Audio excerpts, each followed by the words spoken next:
Good morning, everyone. Thanks so much for joining us here. This is your first alert with weather impacts here on this Thursday. Yes, there is some precipitation we're watching. Some rain showers begin to develop in our area here for today. We're watching for those. They should be light and scattered. In terms of snow, it's a very slight opportunity. It might mix in a little bit later on here in the afternoon and early evening. That right now appears to be a very low threat and a pretty low impact too. The biggest thing we're all going to notice going forward is when this sharp cold front hits us. We're going to go from 10 to 20 mile an hour winds today all of a sudden to gusts over 40. Coming up very quickly into the early evening hours. This is an Arctic front that's dropping in from the north. The National Weather Service has gone with a wind advisory. It lines up pretty much from Charles City to Waterloo to Tama back through Marshalltown and Oskaloosa.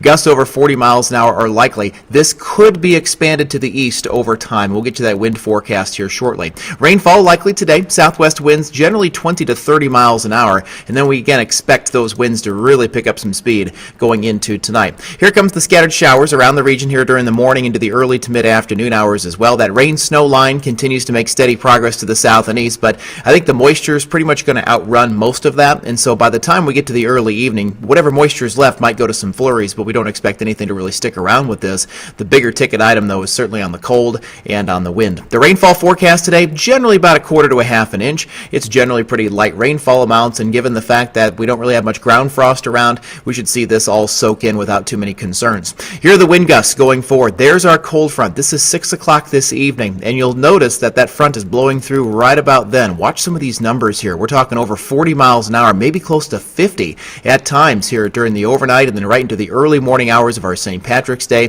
Those gusty winds will continue here right through our St. Patrick's Day, and it looks like even into the start of the weekend here as well. Wind chill forecast. This is for the morning hours for tomorrow morning, Saturday morning, and then on Sunday morning. This Arctic air mass is going to stick around for about 3 days. We expect wind chills tomorrow morning anywhere from 0 to about 10 above. Wind chills for a time on Saturday morning could be down below 0, and wind chills on Sunday morning could be in the single digits for a time. The overall weekend, windy and cold Saturday, highs into the 20s. On Sunday, mostly sunny, less wind, with high temperatures there back in the mid to upper 30s. Thanks so much for joining us, and enjoy your day.